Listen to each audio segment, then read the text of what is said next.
오늘 모세의 출생과 성장과 도피에 대해서 말씀을 나눕니다. 사람들은 힘들고 어려우면 그야말로 어디 따뜻하고 편안하게 숨을 곳이 없나 그렇게 생각하는데, 지존자의 은밀한 곳에 거하고 전능자의 그늘 아래 사는 자, 그 사람은 꼭 무균실에 사는 사람이 아닙니다. 오히려 전쟁터에서 생명을 보호할 수 있고 고통과 어려움 가운데서 지존자의 은밀한 처소가 나타납니다. 오늘 우리가 읽은 말씀은 바로 그것을 우리에게 가르쳐 줍니다. 사람이 괴롭고 어려우면 우리 크리스찬들이 가는 곳이 어디입니까? 십자가의 그늘 아래 가는 것이죠. 그것이 지존자의 그런 은밀한 곳이고 전능자의 그늘이 십자가의 그늘입니다. 그런데 십자가는 뭡니까? 사형틀입니다. 죽음의 그 틀 앞에 왜 나가서 거기에서 숨습니까? 그런 놀라운 역사가 오늘 모세 이야기에 나타나고 있습니다. 그러므로 우리가 전쟁터 같은 이 세상의 삶에 사는 것을 너무 낙심하고 비탄할 까닭이 없어요. 그곳이 지존자의 은밀한 곳임을 깨닫고 담대하게 세상을 살아가는 성도 여러분들이 되시기를 바랍니다. 그래서 모세의 부모님이 이제 레위인인데, 모세는 그러니까 제사장 그런 가족의 출신입니다. 그런데 이제 모세의 그 아버지와 어머니는 이 조카와 고모 사이예요. 출애굽기 6장 20절에 보면 아므람은 그들의 아버지 누이 요게벳을 아내로 맞이하였고 그는 아론과 모세를 낳았으며 아므람의 나이는 137세였더라. 그러니까 옛날에는 자녀들을 많이 낳고 오래 살기 때문에, 그러니까 큰 아들을 낳고 그 큰 아들이 또 아들을 낳았는데 그 아들은 아버지가 나중에 낳은 그런 딸보다 나이가 더 많아요. 그러니까 고모보다 조카가 나이가 많은 것이죠. 옛날 시골에서도 그런 일들이 많이 있었어요. 내 중학교 때 그 중학교 시절이니까 뭐 15살이라고 하면 그 형이 45살이더라고요. 그러니까 그 형 아들하고 같이 학교 다니는 거예요. 그런데 하나는 삼촌이고 하나는 그 조카가 되는 것이죠. 그리고 이 당시에는 율법이 아직 정해져 있던 시대가 아니니까 이 고모하고 조카하고 결혼을 했어요. 그래가지고 자식을 낳았는데, 우리 본문에 보면 이제 미리암이라든지 아론을 낳은 얘기는 빼버렸습니다. 그런 것까지 다 하면 성경이 너무 길어지고 복잡하죠. 그렇기 때문에 그 아담과 하와가 자식을 낳았고 다른 자식들은 일체 얘기가 없고 가인과 아벨 이야기만 나오지 않습니까? 그럼 어떤 사람은 질문하죠. 가인과 아벨밖에 낳은 것이 없는데 왜 아벨이 그 죽은 후에 가인이 다른 사람들이 나를 죽일까 두려워합니까? 그건 다른 사람 안 썼기 때문에 그렇습니다. 오늘도 그렇습니다. 여기에서 그 여자가 임신하여 아들을 낳았으니 그가 잘생긴 것을 보고 석 달 동안 그를 숨겼으나, 그러면 이 모세밖에 낳은 것으로 없는 것으로 생각하는데 이미 미리암도 낳고 아론도 낳고, 아론은 모세보다 3살 많습니다. 그렇게 해서 낳았어요. 그리고 이 번역상에 2절에 보면 그가 잘생긴 것을 보고 석 달 동안 그를 숨겼어요. 잘생겼다는 건 토브라는 히브리어를 쓰고 있는데, 이 토브라는 것은 그 육체적으로는 잘생기고 좋은 것을 말했습니다만 그 심성이 바르고 아름다운 것을 토브라고 합니다. 창세기 1장 31절에 보면 하나님께서 천지와 만물을 창조하신 후에 그 지으신 것이 보시기에 심히 좋았더라 하는 좋았다는 것이 토브입니다. 그러므로 이 잘생긴 것을, 그건 번역상 별로 좋지 않습니다. 왜냐하면 잘생긴 아들은 살려두고 못생긴 아들은 그럼 죽입니까? 오늘날은 너무 사람들이 이 외모에 신경을 쓰고 그런 식으로 이 번역을 또 오해할 가능성이 있어요. 그런데 그런 것들은 문제가 그야말로 자칫 그 자녀들의 성장이라든지 오늘날의 사람됨의 기준에 그 잘못된 그런 인식을 심어줄 수 있어요. 사람은 얼굴이 희거나 검거나 어떻게 생겼거나 그것이 문제가 아니라 마음을 보고 심성이 좋아야 되는 것입니다. 그러니까 이 모세는 그 어머니죠. 그 직관적으로 자기 자식이 나오는데 자기 자식을 미워하는 사람이 어디 있어요? 그러니까 이 잘생겼다고 번역한 것보다는 그가 뭐 아름답다고 해도 또 그런 오해가 있겠죠.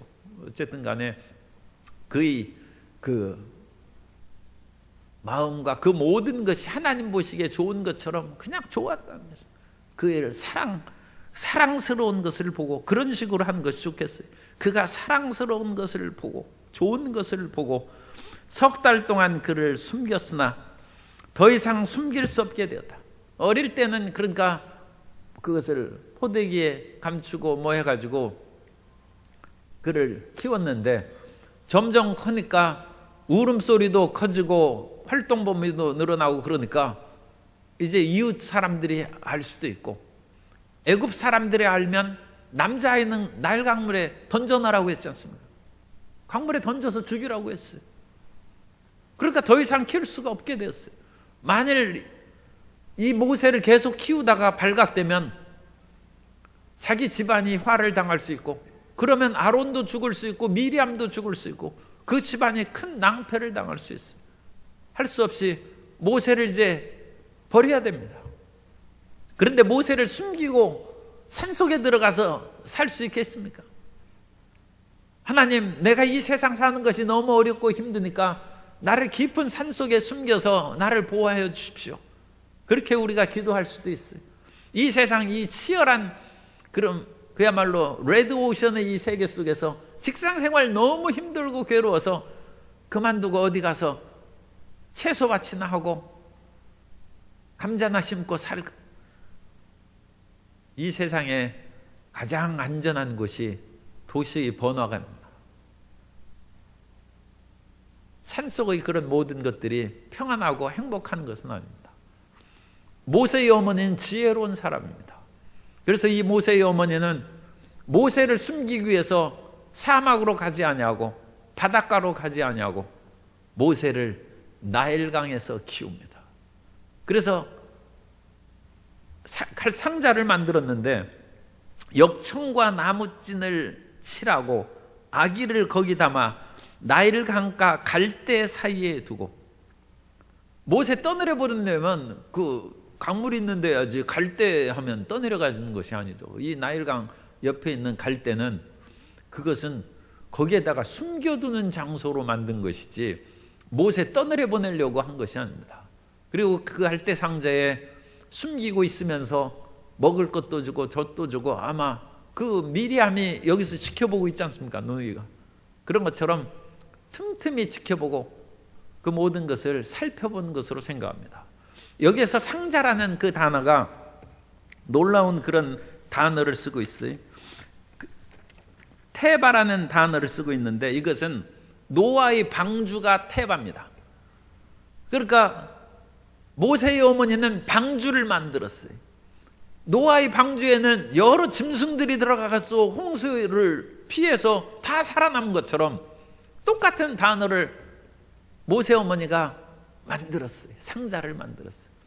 그리고 역시 역청과 나무찐으로 발라서 물이 새우지 못하도록 그것을 지키고 또 떼내려가지 않도록 갈대가 무성한 숲속에 아마 거기에다 놔뒀을 거예요. 그러니까 이것은 모세 어머니가 모세를 버리는 것이 아닙니다. 어디에서 키우느냐? 국법에 의해서 남자아이를 넣으면 나일강에 버리라고 했는데 나일강에 버린 그 자리에서 키우는 거예요. 이건 참 일반적으로 생각할 수 없는 것이죠. 가장 고통의 죽음의 자리 십자가가 우리에게 생명을 주는 것처럼 가장 힘들고 어려운 삶의 그 처소가 우리를 살리는 역사의 자리라는 것이죠. 그것을 깨달으면 우리가 하나님 내 어찌 인생이 이와 같이 힘들고 괴롭습니까 하는 탄식이 사라집니다. 우리에게 그런 편안하고 어디 해함도 없고 그런 이상적인 어떤 것을 생각하는데 그런 것이 오히려 해로울 수 있어요. 치열한 삶의 그 자리에서 우리는 더 하나님의 도우심과 은혜를 느끼면서 살아갈 수 있는 것입니다. 그래서 이 갈대 상자 속에 그렇게 해서 얼마를 돌봤는지 몰라요. 우리는 지금 이 본문을 읽으면서 참 아기를 그 나일강에 그냥 던져버릴 수는 없으니까 그냥 대충 상자에 넣어서 종이배 띄우듯이 떠내려가면 그냥 빠이빠이 하고 떠내려갔어요. 그런데 그거 아니고 그런 상자 하면 나무 그 역청과 나무진을 받아서 떠내려가도록 잘하고 잊어버리려면 나일강물 물살이 굉장히 셉니다. 굉장히 물이 빨리 내려가요. 그럼 그거에서 이렇게 밀어서 나가게 해야지 왜 갈대 사이에 둡니까? 그러니까 이건 어머니가 죽이려고 한 그런 것이 아닙니다. 그리고 얼마 기간 있었는지도 알 수 없어요. 그러면서 이 모세 어머니 요게벳입니다. 그 요게벳이 끊임없이 기도하면서 하나님 살 길을 열어달라고 아마 계속 기도하면서 애굽의 그런 관리가 그 사실을 확인해도 자기 집에서 키우는 것이 아니니까 법으로 저촉되지 않으면서 때를 기다리고 있었어요. 그런데 어느 날 바로의 딸이, 그러니까 공주죠, 공주가 이 나일강에 와가지고 목욕하려고 시녀들과 이렇게 가다가 갈대는 강 한 복판에서 자라는 것이 아니라 옆에 그런 낮은 땅에서 강가에서 자라는 것이죠. 그러니까 그 지역을 지나가다가 나무 상자를 보았어요. 모세의 어머니가 일부러 바로의 딸이 볼 수 있는 곳에 놨다고는 생각할 수 없어요. 그리고 그 히브리인의 그런 사람들이 바로의 공주를 어떻게 만나겠습니까? 그리고 거기에 수많은 사람들이 왔다 갔다 할 텐데 바로의 딸이 나온다는 것은 기대 밖의 일인 것이죠. 그건 하나님의 역사. 여기에서 하나님께서 보냈다는 말은 없어도 이 지금 초반부에는 하나님의 그런 이름이나 그것이 나타나지 않아요. 왜냐하면 그 장엄한 순간은 모세가 하나님을 만날 때로 남겨뒀어요. 그래야지 미리부터 나오면 그 모세가 하나님을 만난 그 놀라움과 영광이 퇴색되죠. 그러니까 일체 그 하나님의 역사에 대해서는 이런 반구 말이 없어요. 그러나 이건 하나님께서 돌보시고 모세를 그동안에 숨기고 계시다가 바로의 딸이 그걸 발견했다는 것입니다. 그리고 바로의 딸이 그것을 발견하고 상자를 얻었을 때 아기가 울었어요. 아기가 울지 않았으면 또 문제가 달라졌을지 몰라요. 사람에게는 어린아이가 우는, 세계에서, 그러니까 우리 옛말에도 아이의 울음소리가 가장 듣기 좋은 소리라고 했어요. 글 읽는 소리, 아동이 공부하는 소리가 부모가 가장 좋은 것이고, 아기가 울어야죠. 그 우는 소리가 아름다운 것이고, 아기 울음소리가 떠나간 그 동네는 삭막한 것이죠.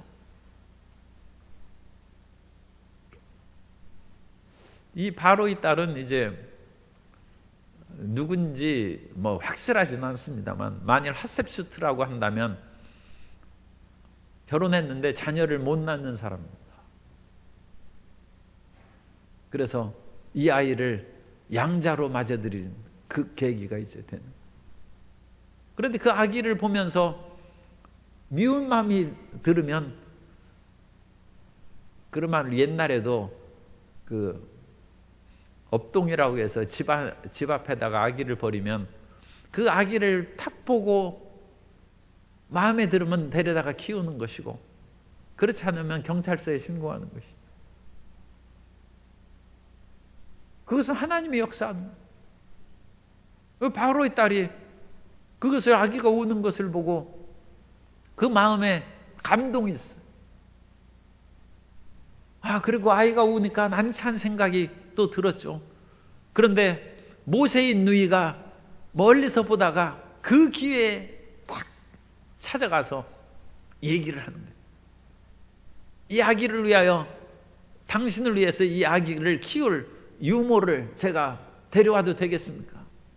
난처한 그 상황에서 모세의 그 누나가 용기를 내어서 히브리 소녀가 자기를 지배하는 애굽의 공주한테 가는 것이 쉽지 않죠. 그렇게 담대하게 용기를 가진 것이죠. 아마 모세는 자라면서 그런 이야기를 여러 번 들었을 거예요. 나중에.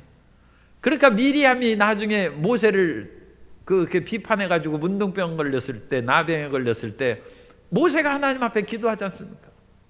옛날에 나도 건져준 그 누님이 지금 나병에 걸렸는데 하나님 고쳐달라고. 그러니까 하나님이 고쳐주시죠. 그러나 그 잘못한 것을 인하여 좀 일주일 동안 고생하기는 했습니다만, 이 미리암이 담대한 그런 누나 역할을 합니다. 그러자 난처해진 그 바로의 딸이 그래 좋다.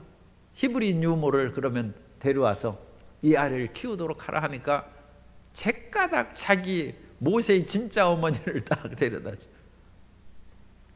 그래서 모세의 진짜 어머니가 이제 유모가 됐어요. 그리고 자기 자식을 합법적으로 키울 수 있게 됐어요. 더 놀라운 것은 월급도 받아요.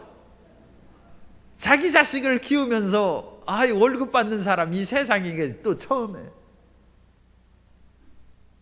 공주가 싹쓸 주는 죽음의 나일강 자리가 전화위복의 자리가 됐어요. 그리고 가슴 졸이면서 석 달을 키웠어요. 그런데 이제는 담대하게 자식을 키울 수 있어요. 그리고 모세의 인생이 180도로 변합니다. 죽음을 당할 노예의 아들, 히브리인의 아들로 태어난 그야말로 처참한 흙수저 인생이죠. 하루아침에 애굽 공주의 양자로 변화되는 금수저로 바뀌는 거예요. 세상에 어찌 이런 일이 있겠습니까? 처절한 죽음의 그 자리가 생명의 자리로 바뀐 것입니다. 그리스도께서 십자가에 못 박혀 피를 흘린 그 자리가 우리의 죄사함의 자리가 되고 우리를 치료하는 자리가 되고 남에 달린 저주의 그 자리에서 우리는 저주에서 벗어난 축복의 사람으로 변화되는 것입니다. 오늘 우리가 있는 그 자리에 대해서 너무 탄식하고 낙심하지 말고, 하나님은 이 위대한 변화의 대전환의 하나님이신 그 하나님을 의지하고 주님을 끝까지 믿고 경외하는 삶을 살게 되시기 바랍니다.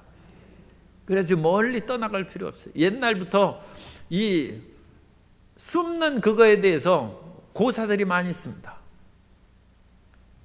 사람들은 이 세상이 어렵고 힘들면 산속으로 피하려고 하는데 가장 하수가 산속에서 은거하는 것이 가장 하수고, 이 세상에서 가장 큰 은거자는 왕궁에 피한다는 거예요. 그리고 도심의 저작거리 속에서 자기 몸을 숨긴다는 거예요. 그 속에서 자기 정체를 드러내지 않냐고 몸을 보존하며 사는 것이 가장 큰 은둔자예요. 그러므로 시장에 시끄러운 그런 속에서 범상치 않은 사람이 분명히 있어요. 그 사람은 탁월한 지혜자고 은거자입니다. 그 사람을 만나는 것은 그야말로 복인데 못 알아보는 것이죠. 백거의, 중국의 당나라 시대 시인인 백거의 시에 나오는 얘기입니다. 가장 큰 은둔자는 황궁이나 저작거리에 숨고, 가장 낮은 은거자는 산속으로 들어가서 혼자 숨고 있다는 거예요. 산속에 사는 것은 적막하고 왕궁이나 저작거리에 사는 것은 너무 시끄러우니 가운데 은거하는 길을 택해야 되는데, 중간 은거하는 길은 관직을 얻어서 그 관리가 되는 것이다. 이제 그 시에는 이제 그런 식으로 얘기가 되고 있습니다만, 그러니까 이 공무원하면서 그 속에서 은거자로서 오히려 자기 수련하고 도를 닦으면서 사는 것인데, 그래서 우리나라 관리들도 그런 일을 많이 했어요. 이 고려 말에 목은 이색이라고 하는데 그 목은 뭐 포원 정몽주 뭐 그런 식으로 얘기해요. 목은 목자는 목축한다는 목.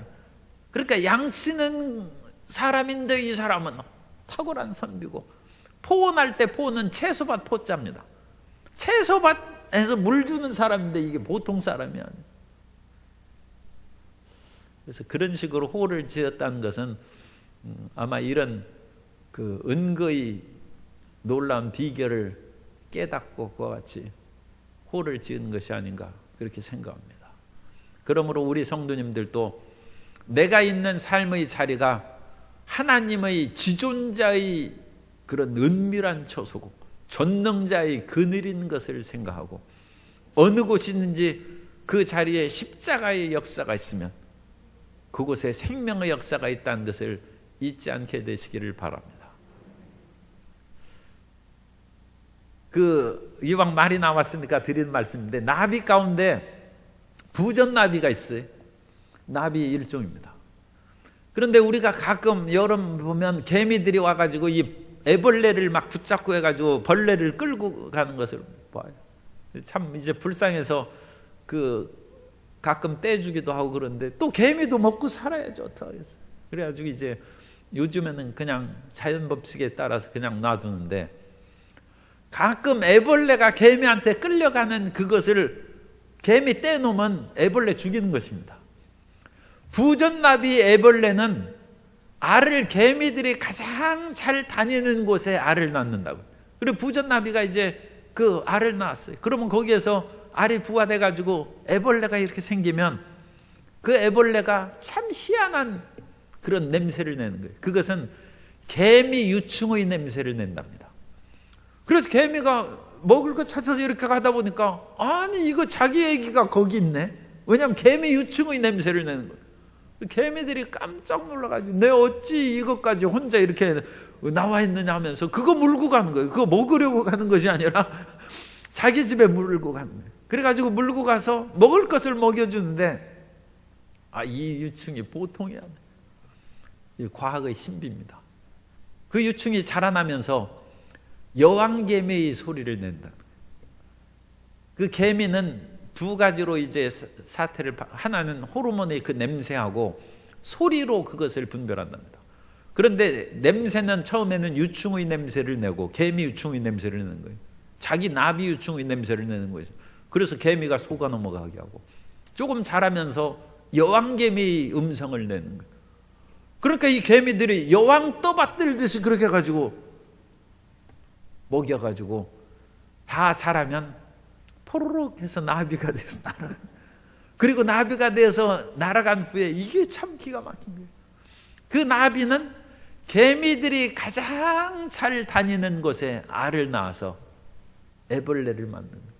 그럼 그 애벌레는, 우리는 보면 애벌레 개미들이 붙잡아가서 죽이는 것으로 알지 않습니까? 그런데 부전나비 애벌레 물고 갔다가는 개미 허리 끊어지는 거예요. 그 가는 허리가 등골 다 빠지는 거예요. 왜냐하면 그거 먹여 살려야 돼. 인생의 극도의 힘들고 고통스러운 그곳이 결코 하나님이 나를 버리신 곳이다, 그렇게 생각하지 말고 그 속에서 나타나는 하나님의 역사로 다시 딛고 일어서는 놀라운 은혜의 역사가 있게 되시기를 바랍니다. 그래서 모세는 그 바로의 딸이 이름도 주어졌어요. 모세라고. 그런데 이 모세는 마샤라는 히브리어에서 한 물에서 건지다 또는 끌어올리다, 어디 이제 그 강에서 끌어올린 것이죠. 끌어올리다라는 뜻입니다. 끌어올리다. 그 우리 성경에는 이제 건져냈다고 그렇게 했는데, 건져내거나 끌어올리는 것인데, 그런 히브리어의 그런 뜻도 있습니다만 애굽 공제가 히브리어를 알 까닭이 없죠. 이 모세는 애굽어입니다. 애굽어로는 남자아이 나타라는 뜻이 모세입니다. 그래서 애굽어로도 의미가 있다. 이제 그것만 그렇게 아시면 되겠습니다. 그래서 투투모세라든지 아모세라든지 카모세, 이 바로 이름입니다. 애굽의 바로 이름에 모세 들어가는 이름들이 적지 않게 있습니다. 어쨌든 그 모세가 이제 애굽에서 그렇게 자라났는데, 모세가 이제 성장하면서 갈등이 생겼어요. 11절에 보면 모세가 장성한 후에 한 번은 자기 형제들에게 나가서 그들이 고되게 노동한 것을 보더니, 여기에서 자기 형제들에게 나가서 또 한 히브리 사람 곧 자기 형제를 치는 것을 본지라. 좌우를 살펴보고 애굽 사람을 죽였다고 했어요. 그러면 모세 어머니가 모세를 어떻게 교육했는지 그걸 알 수 있습니다. 모세가 말을 못하고 그럴 때, 아직 철이 없을 때는 그런 얘기를 안 했겠죠. 그런데 모세 어머니는 너는 히브리인이고 너는 혼자 애굽의 왕자로 살 그런 호의호식 누리고 살 것이 아니고 너는 히브리인을 위해서 살아야 된다. 모세 어머니가 그걸 가르쳤어요. 그래서 모세가 자기 형제들에게 나가서 보고 이것은 얼마만한 갈등과 고통을 겪었는지 그런 건 다 생략됐어요. 자기가 지금 애굽 왕자인데 자기는 히브리인이고 또 어머니가 유모죠. 가르친 것은 너는 히브리인을 위해서 살아야 될 것이다. 내가 갈대 상자에서 발견되고 살아난 것은 하나님의 역사고 그 하나님의 뜻을 너는 순종해야 된다. 그건 에스더 이야기나 마찬가지예요. 에스더, 네가 얼굴 이쁜 것이 공연이 이쁜 줄 아느냐?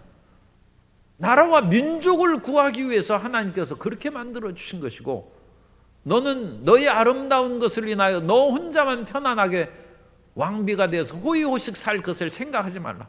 만일 그런 식으로 살면 너와 내 집은 망할 것이다. 모르되게 하네. 자기 사촌 보고 그 말을 하는 거야. 네가 너의 아름다움을 인하여 하나님을 위하여 쓰지 않으면 헛거라는 것입니다. 모세도 마찬가지입니다. 내가 애굽의 왕자처럼 살아갔는데 하나님의 백성을 위한 길인 줄 내가 어찌 알겠느냐. 어머니 요게벳이 가르쳤어요. 부모는 자식에게 사명감을 가르쳐야 됩니다. 가끔 그 생각을 못하고 생각이 짧은 그 부모님은 너 혼자 잘 먹고 잘 살면 됐지. 그렇게 자식을 키웁니다. 그건 올바르지 않죠. 자기 형제들도 돌보지 않고 자기 가족도 돌보지 않냐고. 자기 혼자 잘 먹고 잘 살아서 뭐 어쩌다는 겁니까? 모세, 너는 우리 동족이 다 노예로 살고 있는데 너 하나라도 애굽 왕실에서 그냥 호의호식하고 행복하게 살아라. 그것도 뭐 그럴 수는 있어요. 그런데 히브리인의 견지에서 보면, 하나님의 백성의 견지에서 보면 그건 올바른 삶이 아닙니다. 사람은 이 세상에서 아무리 호의호식하고 산다 할지라도 인생 70, 80 넘으면 끝납니다. 아무리 아름다운 것도 7, 80이 지나면 사라지는 것이고, 아무리 건장하고 강한 힘도 인생이 7, 80 지나면 힘도 사라지고 결국 한 줌의 흙으로 돌아가는 것입니다. 그러므로 하나님께서는 사람이 말씀을 쫓아 살고 영원을 위해서 살아야 된다는 것을 가르치는 것입니다. 지금 눈앞에 당장 보기에는 혼자 편안하게 왜 히브리인을 나한테 연관시키느냐? 그 노예로 사는 사람이 자기가 연관되면 자기 앞길을 막는다고 일체 얘기를 못하게 하고 끊을 수도 있죠. 그런데 요게벳이 그렇게 안 가르친 것 같아. 그래서 요게벳은 너는 장성하면, 지금은 힘이 없지만 내가 힘을 가지고 내가 혼자 설 수 있다고 생각하면 너희 부모의 그런 민족들을 생각하라. 그래서 모세가 40이 됐어요. 이때는 지금 모세가 이제 40세 됐대. 40대 됐을 때 자기 동족들을, 자기 형제들을 돌아볼 마음으로 40에 지천명, 40에 이제 부록이죠. 부록 50이 지천명인데 어쨌든 이제 애굽에 대한 유혹을 끊어버렸어요. 그래서 모세가 히브리서 11장 24절 이하에 보면 믿음으로 모세는 장성하여 바로의 공주의 아들이라 칭함받기를 거절하고 이 40세 때 도리어 하나님의 백성과 함께 고난받기를 잠시 죄악의 낙을 누리는 것보다 더 좋아하고 인생의 거듭남 거죠. 거듭남. 우리는 세상에서 그냥 편히 살고 부귀영화 누리며 사면 인생 됐다고 생각하는 것이 태어난 인생입니다. 태어난 대로 인생은 누구나 그 마음을 갖습니다. 그런데 그걸 끊어버리고 하나님을 위하여 고난받는 것을 두려워하지 않는 것은 그게 거듭나는 것입니다. 오늘 우리는 성령으로 거듭났다고 그렇게 얘기하죠. 육신으로 태어난 것은 부모님께서 태어난 것이고 그것으로는 천국 못 갑니다. 물과 성령으로 거듭나야 된다고 성경은 말씀하고 예수님을 믿음으로 성령으로 거듭났습니다. 그래서 우리 모든 성도님들은 거듭난 성도인 줄 믿습니다. 거듭나지 못하면 천국 갈 수 없습니다. 우리는 물과 성령으로 거듭나야 되는 것입니다. 그런데 이 거듭난 이후에 한 가지 더 그것을 자세히 설명하면 정신도 거듭나야 됩니다. 정신이 거듭난다는 것은 나 혼자 잘 먹고 잘 사는 것이 인생 끝이라는 그런 육체적이고 소화적인 생각이 변해서 가족을 위하고, 가족은 사실 큰 문제는 아니에요. 가족은 자기 분신이기 때문에 가족 사랑하는 것은 누구나 하는 것입니다. 사회와 나라와 민족을 위해서 거듭날 필요가 있어요. 그리고 예수 믿고 거듭난, 영적으로 거듭난 사람은 이런 생각에서도 거듭날 필요가 있습니다. 그런데 모세는 그런 생각에서 거듭났어요. 그래서 자기 동족을 위해서 일하고 잠시 이 세상의 쾌락을 누리는 것보다 애굽의 그런 공주 아들로서 쾌락을 누리는 것보다 그리스도를 위하여 순환받는 것을 더 귀히 여겼다. 엄청난 이와 같은 정신적인 거듭난, 그건 틀림없이 선생이 있어야 되는데 모세의 선생이 누구였는지 그게 참 궁금합니다. 그 어머니가 그렇게 가르쳤다면 그 어머니는 신사임당이죠. 탁월한 사람. 어쨌든 모세는 이거 거듭났어. 그래서 애굽의 그런 왕자의 자리를 헌신짝같이 버리고 동족을 건주는데 동족이 이해를 못하는 거예요. 왜냐하면 노예로 살던 히브리 민족은 맨날 싸웁니다. 내가 옛날 대학 다닐 때 저 서울 그 학교 근처에 있는 산동네에서 잠시 있었는데 맨날 시끄러워서 살 수가 없어요. 맨날 저녁에 나오면 이웃끼리 맨날 싸워요. 그래서 내가 가난이 이렇구나, 그것을 내가 깨달았습니다. 이 가난한 그 사람들은 맨날 싸우더라고요.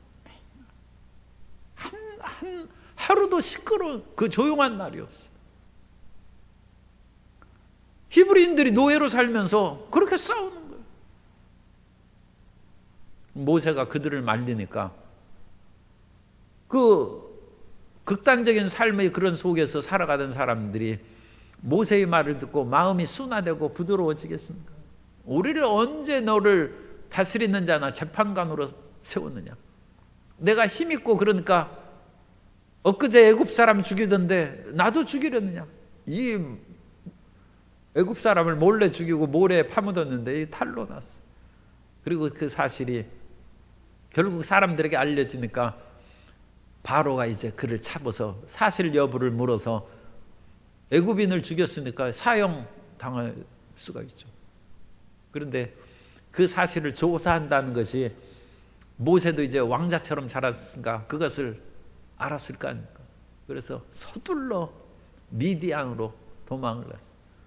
이 미디안은 시나이 반도에 있는 여러 지역입니다. 그리고 미디안의 살던 초소는 한 곳이 아니라 가데스 바네아 뭐 그런 근처도 살고 또 그 사우디아라비아의 그런 그 아카바만 동쪽에서 살고 굉장히 광범위한 지역이 미디안 지역 사람들이 사던 지역인데 그곳은 그들이 유목민이기 때문에 여기저기 떠돌아 살았습니다. 그래서 모세가 정말로 미디안 땅 어느 곳으로 갔는지는 그건 알 수 없습니다. 알 수 없는데 어쨌든 애굽의 그런 통치 영역에서 벗어난 그런 지역으로 도망가서 자기 몸을 이제 보호하게 되는데 이것 또한 기적입니다. 자기가 도피한 그 지역이 하나님을 만나는 지역이에요. 이건 이제 우리가 다음 주에 우리 살펴봐야 돼요. 그래서 하나님이 사랑하시고 기억하시는 사람은 어디를 가나 기회의 자리가 돼요. 우리가 예수님만 제대로만 믿으면 우리는 어느 곳에 가든지 성공할 수 있고 어느 곳에 가든지 살아남을 수 있습니다. 잠시 힘들고 어려운 그런 것은 있을지 몰라도 결코 그 어려움에서 우리는 쓰러지지 않습니다. 나일강에서도 인생이 180도 변해서 노예의 아들에서 공주의 아들로 신분이 바뀌고 미디안 광야에서는 하나님을 만나는 것입니다. 우리 모든 성도님들이 항상 십자가의 그늘 아래 피해서 십자가가 있는 그 자리는 죽음을 생명을, 죽음에서 생명으로, 저주에서 축복으로, 낭패와 실망에서 희망으로 바꾸는 자리입니다. 어느 곳에서나 십자가를 굳게 붙잡고 나아감으로써 그 자리를 180도 변화시키고 하나님께 영광 돌리고 예수님 믿는 사람들은 과연 놀랍구나. 하나님이 진정 살아계셔서 그를 지키시고 돌보시는구나 하는 위대한 간증을 다 만들게 되시기를 예수님의 이름으로 축원합니다.